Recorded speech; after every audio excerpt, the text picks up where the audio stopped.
안녕하세요. 올해로 92이 된 제가 오늘은 정말 중요한 이야기를 해드리려 합니다. 바로 이 무더운 여름철에 우리 또래 어르신들의 목숨을 지키는 방법이에요. 귀한 이야기를 나누기에 앞서 구독과 좋아요, 알람 설정은 무료입니다. 어제 뉴스를 보니까 또 어르신이 폭염으로 돌아가셨다고 하더라고요. 70대 할머니가 집에서 혼자 계시다가 탈수와 열사병으로 쓰러지신 거예요. 에어컨도 있었는데 전기료가 아까워서 안 켜고 계셨다고 하니까 정말 가슴이 아팠어요. 우리 동네에서도 비슷한 일이 있었어요. 평소 건강하셨던 75세 최할아버지가 낮에 텃밭일을 하시다가 갑자기 쓰러지신 거예요. 119가 와서 병원으로 모셨지만 이미 늦었더라고요. 열사병으로 돌아가셨어요. 여러분도 아시겠지만 요즘 여름은 예전과 완전히 달라요. 제가 젊었을 때는 30도만 넘어도 정말 덥다 했는데 요즘은 35도, 40도까지 올라가잖아요. 우리 몸이 감당하기 어려운 수준이에요. 특히 우리 나이가 되면 체온 조절 능력이 떨어져서 더욱 위험해요. 젊은 사람들도 힘들어하는 더위인데 우리가 버틸 수 있겠어요? 그런데 정말 안타까운 건 이런 비극적인 일들이 대부분 예방할 수 있다는 거예요. 조금만 주의하고 조금만 더 신경 쓰면 충분히 막을 수 있는 일들이거든요.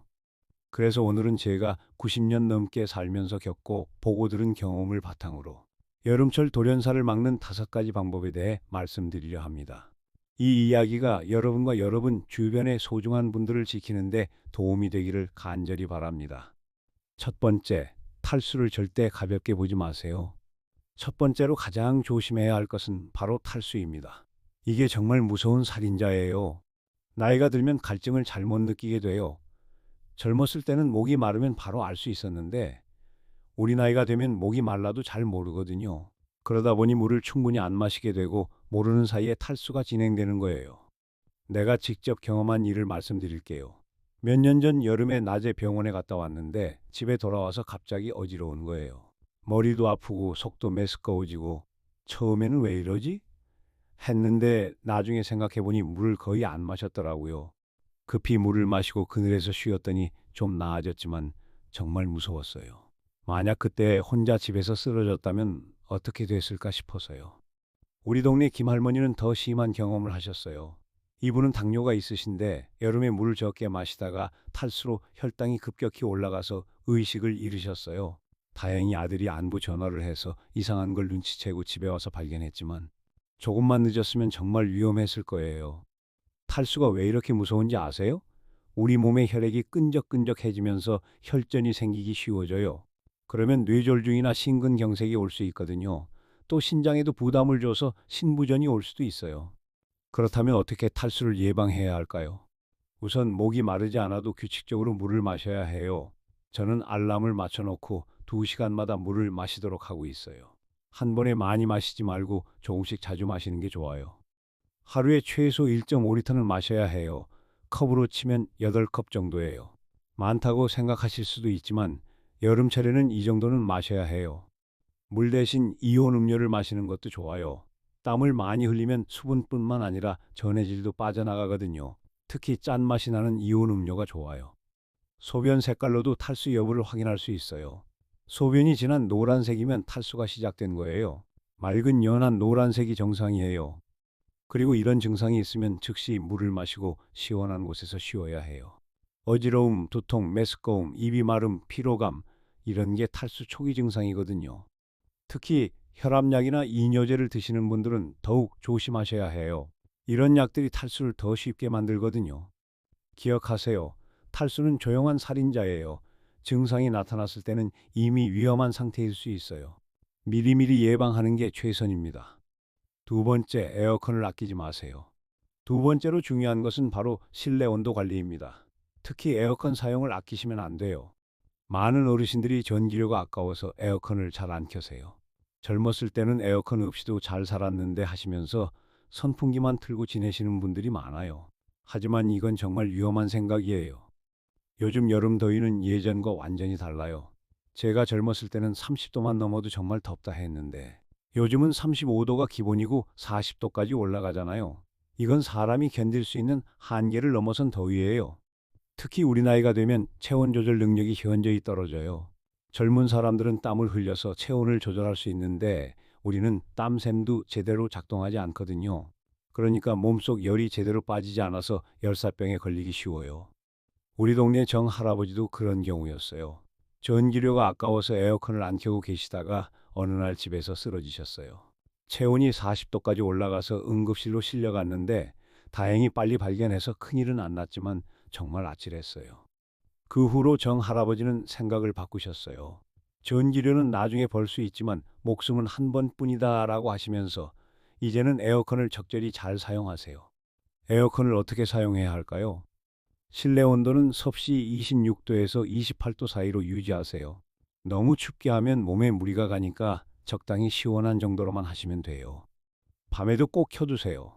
많은 분들이 밤에는 안 더우니까 하시면서 에어컨을 끄시는데 여름밤도 25도 이상 올라가면 우리 몸에는 부담이에요. 온도를 조금 높게 설정하더라도 계속 켜두시는 게 좋아요. 선풍기와 함께 사용하시면 더 효과적이에요. 에어컨으로 시원한 공기를 만들고 선풍기로 공기를 순환시키면 전기료도 절약하면서 더 시원하게 지낼 수 있어요. 전기료가 걱정되시면 정부 지원을 받으세요. 기초생활수급자나 차상위 계층은 여름철 전기료 지원을 받을 수 있어요. 구청이나 주민센터에 문의해 보세요. 에어컨이 없으시면 무료 쿨링센터를 이용하세요. 요즘 동사무소나 경로당, 도서관 같은 곳에서 낮 시간에 시원하게 지낼 수 있게 해줘요. 집에서 혼자 더위에 시달리지 마시고 이런 곳을 적극 활용하세요. 기억하세요. 전기료 몇만 원 아끼려다가 병원비 몇백만 원 나올 수 있어요. 더 심하면 생명까지 잃을 수 있고요. 에어컨은 사치가 아니라 생존을 위한 필수품입니다. 세 번째, 한낮 외출을 피하세요. 세 번째로 중요한 것은 바로 외출 시간을 잘 선택하는 거예요. 특히 한낮 외출은 정말 위험해요. 오전 10시부터 오후 4시까지는 하루 중 가장 더운 시간이에요. 이 시간에는 가급적 외출을 피하시는 게 좋아요. 꼭 나가야 한다면 충분한 준비를 하고 나가셔야 해요. 제가 아는 최 할아버지는 평소 매일 오후에 산책을 하시는 습관이 있으셨어요. 그런데 어느 날 여름 오후 2시에 산책을 나가셨다가 공원에서 쓰러지셨어요.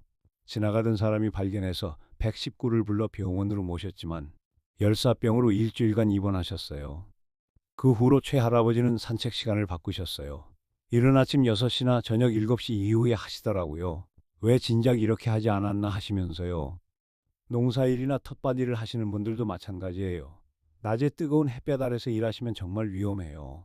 우리 동네에서도 낮에 텃밭일을 하시다가 쓰러지신 분이 여러 명 계세요. 그렇다면 언제 외출을 해야 할까요? 이른 아침이 가장 좋아요. 오전 8시 이전에는 비교적 시원하니까 이 시간을 활용하세요. 장보기, 병원 가기, 산책 같은 건 이른 아침에 하시는 게 좋아요. 저녁 시간도 괜찮아요. 오후 6시 이후에는 조금씩 기온이 내려가니까 이 시간을 활용하세요. 다만 너무 늦으면 위험하니까 해가 있을 때 다녀오세요. 꼭 낮에 나가야 한다면 이렇게 준비하세요. 모자는 필수고 양산도 가져가세요. 밝은색 옷을 입고 물을 꼭 가져가세요. 그리고 중간중간 그늘에서 쉬면서 가세요. 대중교통을 이용할 때도 조심하세요. 버스 정류장에서 기다릴 때 햇볕에 그대로 서 있으면 안 돼요. 그늘을 찾아서 기다리시고 버스가 오면 타세요. 병원이나 관공서 같은 곳도 미리 전화해서 대기 시간을 확인하세요. 오래 기다려야 한다면 다른 시간으로 예약을 바꾸는 것도 방법이에요. 응급 상황이 아니라면 굳이 더운 시간에 외출하지 마세요. 오늘은 너무 덥네. 내일 이른 아침에 가자. 이런 식으로 유연하게 생각하세요. 기억하세요. 한낮의 뜨거운 햇볕은 우리에게 독이에요.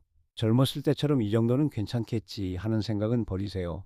조금 불편하더라도 시원한 시간에 외출하는 게 안전합니다. 네 번째, 몸의 신호를 놓치지 마세요. 네 번째로 중요한 것은 바로 우리 몸이 보내는 위험 신호를 놓치지 않는 거예요. 많은 분들이 초기 증상을 이 정도는 괜찮겠지 하고 넘어가시다가 큰일을 당하세요. 여름철 우리 몸이 더위에 당하기 시작하면 여러 가지 신호를 보내요. 이 신호들을 빨리 알아차리고 대처하면 큰 사고를 막을 수 있어요. 우리 동네 박할머니 경험을 말씀드릴게요. 어느 여름날 오후에 집안일을 하시는데 갑자기 머리가 아프고 어지러우셨대요. 처음에는 나이 들어서 그런가 보다 하고 넘어가려고 하셨는데 점점 더 심해지더라고요. 다행히 옆집에 사시는 며느리가 안부를 물으러 오셔서 할머니 상태를 보고 바로 병원으로 모셨어요. 의사 선생님이 조금만 늦었으면 열사병으로 위험했을 수도 있었다고 하시더라고요. 그럼 어떤 신호들을 조심해야 할까요? 첫 번째는 두통이에요. 평소보다 심한 두통이 오면 즉시 시원한 곳에서 쉬셔야 해요. 단순한 두통이 아니라 열사병의 초기 증상일 수 있거든요. 두 번째는 어지러움이에요. 갑자기 어지럽거나 휘청거리면 바로 앉아서 쉬세요. 그리고 물을 조금씩 마시면서 몸을 식히세요.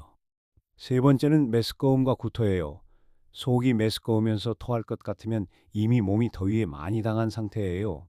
즉시 119에 신고하는 것도 고려해야 해요. 네 번째는 심장이 빨리 뛰는 거예요. 평소보다 맥박이 빨라지거나 가슴이 두근거리면 위험한 신호예요. 다섯 번째는 땀이 안 나는 거예요. 더운데도 땀이 전혀 안 나면 오히려 더 위험해요. 체온 조절 기능이 마비된 상태일 수 있거든요. 이런 증상이 나타나면 어떻게 해야 할까요? 즉시 시원한 곳으로 피하세요. 그늘이나 에어컨이 있는 실내로 들어가세요. 옷을 느슨하게 하거나 벗으세요. 몸에 열을 빨리 식혀야 하거든요. 물을 조금씩 자주 마시세요. 한 번에 많이 마시면 토할 수 있으니까 조금씩 천천히 마시세요. 젖은 수건으로 목과 겨드랑이, 사타구니를 닦아주세요. 이 부위들이 체온을 빨리 낮춰주는 곳이에요. 증상이 심하거나 나아지지 않으면 즉시 119에 신고하세요. 혼자 견디려고 하지 마시고 도움을 요청하세요. 가족이나 이웃에게도 연락하세요. 혼자 계시면 더 위험하니까 누군가에게 상황을 알려두는 게 좋아요. 기억하세요. 초기 증상일 때 빨리 대처하면 큰 사고를 막을 수 있어요. 이 정도는 괜찮겠지 하는 생각이 가장 위험합니다.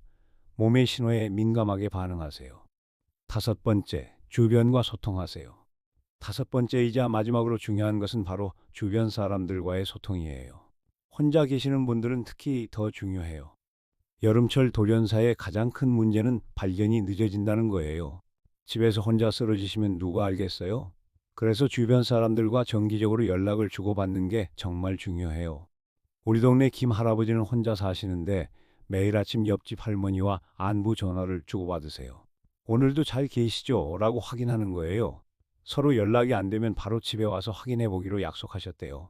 한 번은 김 할아버지가 아침 전화를 안 받으셔서 옆집 할머니가 집에 와 보니까 화장실에서 쓰러져 계시더라고요. 다행히 빨리 발견해서 병원으로 모셔서 큰일은 없었지만 조금만 늦었으면 정말 위험했을 거예요. 그럼 어떻게 소통을 해야 할까요? 가족들과는 매일 연락하세요. 자식들이 바쁘다고 해도 안부 전화 한 통은 받을 수 있잖아요. 오늘 몸은 어떠세요? 더위는 괜찮으세요? 이런 간단한 대화라도 좋아요. 이웃들과도 관계를 만들어 보세요. 같은 아파트나 동네에 사시는 분들과 서로 안부를 묻는 관계를 만들어 두시면 응급 상황에 큰 도움이 돼요. 정기적인 약속을 만드세요. 경로당에 나가신다든지 친구들과 만나신다든지 하는 약속을 정해 두시면 안 나타나실 때 누군가 찾게 되잖아요. 응급 연락처를 잘 보이는 곳에 붙여두세요. 집 전화기 옆이나 냉장고에 자식들 전화번호, 119 병원 전화번호를 적어두세요. 스마트폰이 있으시면 응급 상황 기능을 설정해 두세요. 요즘 스마트폰에는 응급 상황 시 자동으로 가족에게 연락이 가는 기능이 있어요. 매일 일정한 시간에 밖으로 나가세요. 우편함 확인한다든지 화분에 물 준다든지 하는 일을 정해 두시면 이웃들이 오늘은 안 보이네? 하고 알아챌 수 있어요. 복지관이나 주민센터의 안전 서비스도 이용하세요. 요즘 독거노인을 위한 안전 확인 서비스들이 많이 있어요. 전화로 안부를 확인해 주거나 방문해 주는 서비스들이요. 기억하세요. 아무리 독립적으로 살고 싶어도 응급 상황에는 혼자 힘으로 안 되는 일들이 있어요. 평소에 주변과 소통하는 습관을 들여두시면 위급할 때 생명을 구할 수 있습니다. 여러분, 지금까지 여름철 돌연사를 막는 5가지 방법에 대해 말씀드렸습니다. 탈수 예방, 실내 온도 관리, 외출 시간 조절, 몸의 신호 알아차리기, 그리고 주변과의 소통. 무서운 이야기들을 많이 했지만 절망하시지는 마세요. 이 모든 것들은 충분히 예방할 수 있는 일들이에요. 조금만 신경 쓰고 조금만 준비하면 안전하게 여름을 보낼 수 있어요. 92을 살아보니까 확실히 알겠어요. 나이가 들수록 자연을 이기려고 하면 안 되고 자연과 함께 살아가는 방법을 찾아야 해요. 여름 더위도 마찬가지예요. 더위와 싸우려고 하지 말고 더위를 피하고 더위에 맞춰 생활하는 지혜가 필요해요. 예전에는 더위쯤이야 하면서 버텼지만 요즘 더위는 차원이 달라요. 우리도 변해야 해요.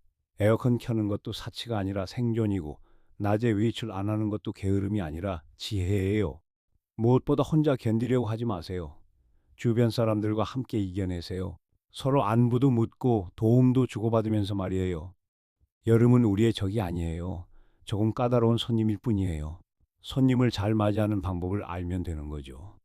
건강한 여름, 안전한 여름 보내시기 바랍니다. 우리 모두 함께 이 더위를 슬기롭게 이겨내요. 감사합니다. 지금까지 시니어 복가득이었습니다.